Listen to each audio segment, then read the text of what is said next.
हे मित्रांनो तुम्हाला नमस्कार कर. ओम श्री गणेश देवताय नमः. ओम श्री कुलदेवताय नमः. ओम श्री गुरुदेवताय नमः. ओम सर्वश्री इष्टलिंग देवताय नमो नमः. शिवशरणात मित्रांनो, मी कडप्पा परत एकदा आपल्या समोर हजर आहे. माझ्या धर्मकरम चॅनलमध्ये आपले सहर्ष स्वागत करीत आहे. मित्रांनो, पंचांगाचे आता आपल्या समोर सादर करीत आहे. मित्रांनो, आज गुरुवार दिनांक 23 एप्रिल 2026, शालिवान शके 1948 संवत्सर पराभव यान उत्तर ऋतू ग्रीष्म मास वैशाख पक्ष शुक्ल तिथी. मित्रांनो, आजची सप्तमी तिथी आहे. रात्री 8:50 अष्टमी तिथीला सुरुवात होईल. वार गुरुवार आहे. नक्षत्र मित्रांनो पुनर्वसू नक्षत्र आहे. रात्री 8:57 पुष्य नक्षत्राला सुरुवात होईल. योग मित्रांनो धृती योग आहे. उद्या पहाटे 3:32 शूल योगाला सुरुवात होईल. करण मित्रांनो गरज करण आहे. सकाळी 9:46 वनिज कर्णाला सुरुवात होईल आणि रात्री 8:50 विष्टी कर्णाला सुरुवात होईल. मित्रांनो, प्रमुख ग्रहांची राशी स्थिती पहाटे 5:30 वाजता अशी असणार आहे. सूर्य मेष राशीत असेल, चंद्र आणि गुरु मिथुन राशीत, तर शनिदेव मीन राशीत असणार आहे. मित्रांनो, सध्या चंद्र राशीनुसार कुंभ, मीन व मेष या 3 राशींना साडेसाती सुरू आहे. या राशींच्या जातकांना साडेसातीचा त्रास होत असेल तर त्यांनी कृपया आपल्या जन्मकुंडलीला घेऊन जवळच्या ज्योतिष्याकडे जावे आणि आपल्या जन्मकुंडलीमधील शनिदेवतेची पोझिशन तपासून पाहावी. ती जर अशुभ असेल तर आपल्याला त्रास होण्याची शक्यता जास्त आहे. त्यासाठी आपल्याला शनिदेवतेची धार्मिक सेवा करावी लागणार आहे. अन्यथा सेवा करण्याची गरज राहणार नाही. मित्रांनो, मुंबई भागातील सूर्योदय असतं याप्रमाणे. सूर्योदय सकाळी 6:17 असेल तर सूर्यास्त सायंकाळी 6:57 असणार आहे. मित्रांनो, आता या पंचांगाच्या आधारे आपण आजच्या पूजेसाठी लागणारा संकल्प सोडणार आहोत.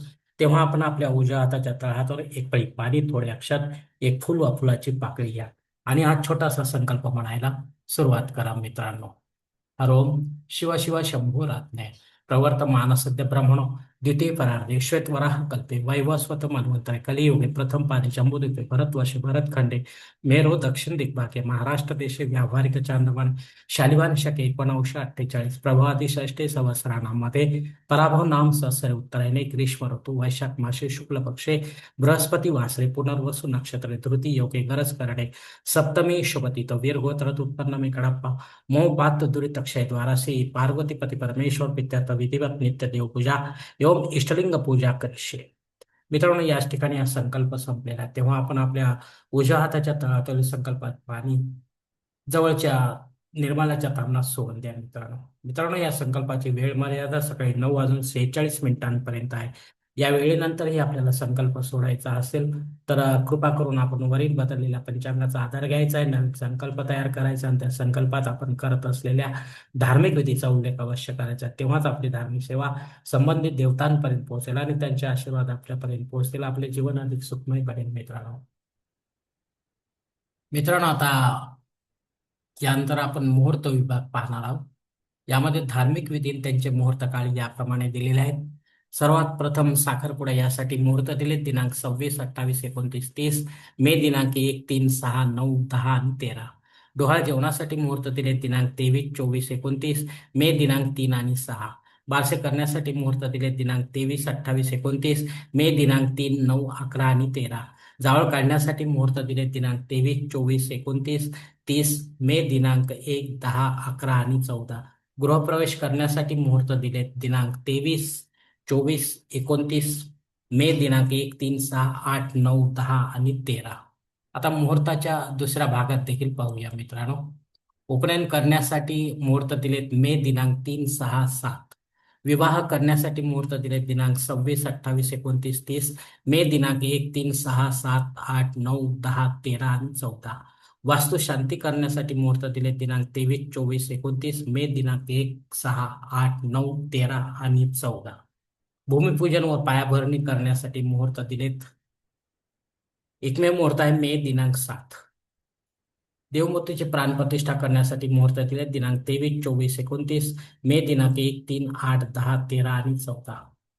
मित्रांनो, यामध्ये आपण सर्व देवी देवतांच्या मूर्तीची प्राणप्रतिष्ठा करू शकता, पण विधिवत करा, पंडिताच्या माध्यमातून करा आणि देवकाळात करा, घरी करा किंवा तीर्थक्षेत्री मंदिरात करा. क्षमा करा मित्रांनो.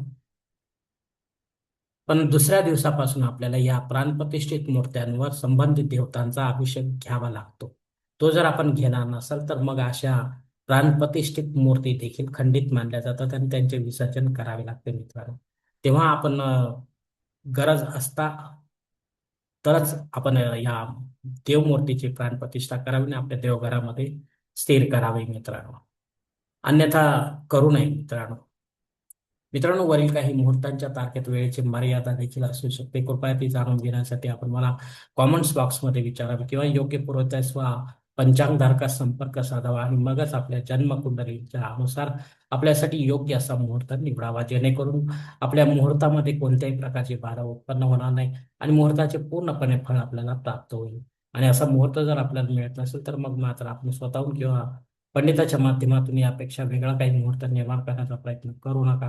कारण मुळात तो मुहूर्त मुहूर्तच नसल्यामुळे त्याचा आपल्याला काही उपयोग होणार नाही मित्रांनो. पंचांगातील इतर काही महत्वाची जी माहिती आहे ती आता आपण पाहणार आहोत. पंचांग शुद्धी मित्रांनो रात्री 8:50 पर्यंत आहे, त्यानंतर नाही.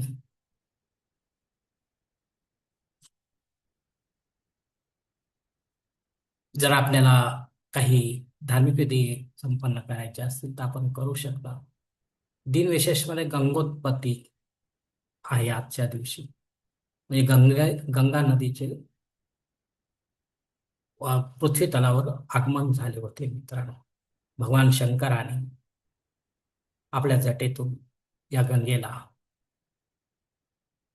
मोकळे केले होते, म्हणजे पृथ्वी तलावर जाण्यासाठी सांगितले होते भगीरथच्या विनंतीवरून.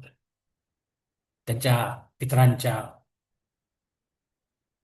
किंवा सर्व जगाच्या पितरांचे जे काही आहेत पितृकर्म, त्यासाठी मित्रांनो आजच्या दिवशी आपण गंगा पूजन करावे असे सांगितले आहे. पण आपण जर त्या जवळपास राहत असाल तर मित्रांनो, अन्यथा आपण गंगा जलाची देखील पूजा घरच्या घरी करू शकता मित्रांनो.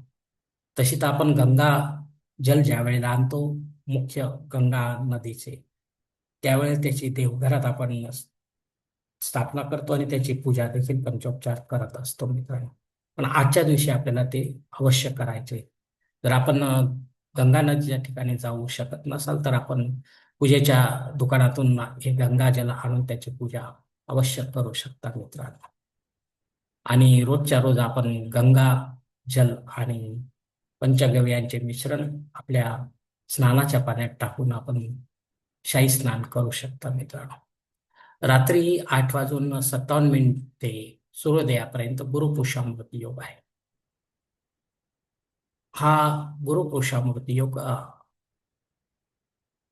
रात्रीच्या वेळेला असल्यामुळे, रात्री साधारण 9 वाजेच्या नंतर ते सूर्योदयापर्यंत असल्यामुळे आपल्याला रात्रीच्या ज्या काही सेवा करता येतील ते आपण अवश्य करू शकता मित्रांनो. यामध्ये मंत्र जप आणि ध्यानधारणा ह्या दोन गोष्टी महत्वाच्या आहेत मित्रांनो. खरेदी आपल्याला जमेल तर अवश्य करा.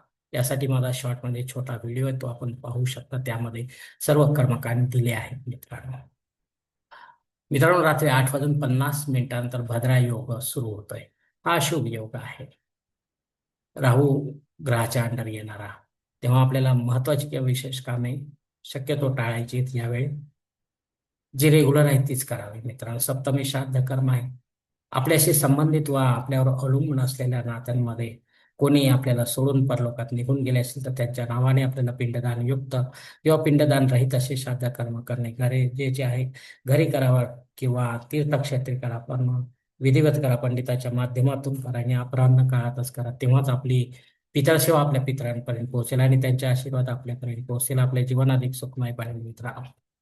अग्नी पृथ्वीवर हजर नाही, त्यामुळे आपल्याला नव्याने काही होम यज्ञ कर्मकांड सुरू करता येणार नाही. जे रेग्युलर आहे तेच आपण करू शकता मित्रांनो. राहू काळ दुपारी 1:30 ते 3 वाजेपर्यंत आहे.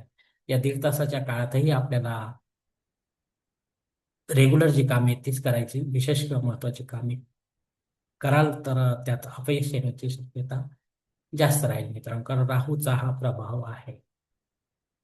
धन्यवाद मित्रांनो. आजचा हा पंचांगासंबंधीचा व्हिडिओ मी याच ठिकाणी संपत आहे. आपण जर माझ्या मताशी सहमत असाल तर कृपया माझे धर्मकरम चॅनल सबस्क्राईब करा, लाईक करा आपले कुटुंब मित्र परिवार शेअर करा. तसेच कॉमेंट्स बॉक्समध्ये आपले मत अवश्य नोंदवा आणि माझा पुढील व्हिडिओ आपल्यापर्यंत पोहोचण्यासाठी बेल बटन अवश्य दाबा.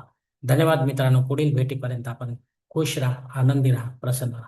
हरिओम. शिवशंभो.